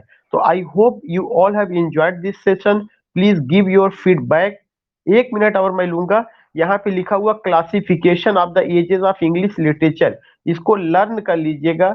450 से 1066 एंग्लो सेक्शन, 1066 से 1500 middle English period. Middle English period का मतलब कि वो कई छोटे छोटे हिस्सों में बटा हुआ था, जिसमें एंग्लो नॉर्मन है, एज ऑफ चौसर है, डार्क मिडिल एज है, वो मैं आपको एक दिन मैं क्लास लूंगा, वो कर दूंगा। तो मेरा कहने का मतलब ये मुझे बताना नहीं है, ये डेट आप जरूर सबको ही देख लीजिएगा जो यहाँ पे मौजूद है, उसको भी आप क्लियर कर लीजिएगा। तो hope you all have enjoyed this session, let me stop recording, and I just want to know कि what the message I got, some message I think there is nothing at all।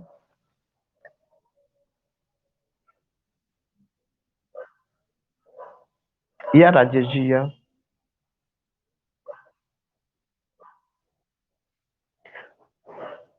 नहीं, जो notes आपको cross किया हुआ है उस notes पर आपको जाना है। एक्चुअली में इस किताब का, ये मेरी किताब का ही नोट्स है, इसका थर्ड एडिशन आ रहा है। तो मुझे उस पेज को जो है इधर लगाना था, तो उसकी वजह से मैंने उसको क्रॉस क्रॉस कर दिया कि ये चीज वहां से हटा के दूसरी जगह लगानी है, और मेरे पास वही एक कॉपी थी ही, इस वजह से मैं और कहीं से कर नहीं सकता था। नहीं नहीं आप, हाँ हाँ, yeah, you can take those print out even। The book will come soon, the book will come, we are working. काफी काम चल रहा, काफी हो गया है, लेकिन वो दिसंबर तक आएगी।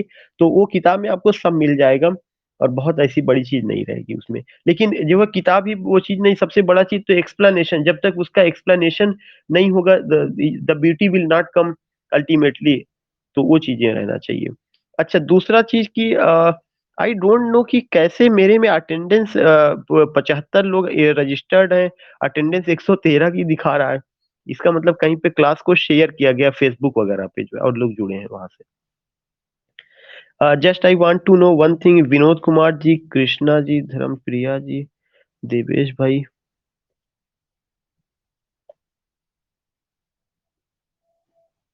या can you give me your feedback 1 or 2। Ambika, you are here Ambika, या कैन यू टेल मी। अच्छा ठीक है, ओके। एंड रिजवान भाई, यू आर हियर? रिजवान भाई जस्ट, हाँ कोई प्रॉब्लम?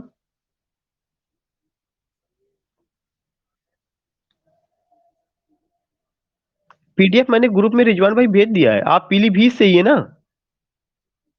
मैंने ग्रुप, आप नहीं देखते हैं कि आपको मैंने उसमें जोड़ा हुआ है? आज नहीं, अरे करीब जो है 5 दिन पहले मैंने भेजा, या 5 दिन नहीं तो 2-3 दिन पहले तो जरूर। मैं आपको इंडिविजुअली भेज दूंगा, इंडिविजुअली मैं भेज दूंगा। शेखर भाई इज हियर। शेखर भाई, do you want to say anything? कुछ आपको कहना, क्योंकि we are going to end the session. Actually Shekhar करके, निखत, ब्रिजेंद्र, शिल्पी के, Shilpi ji, are you getting my voice? Shilpi,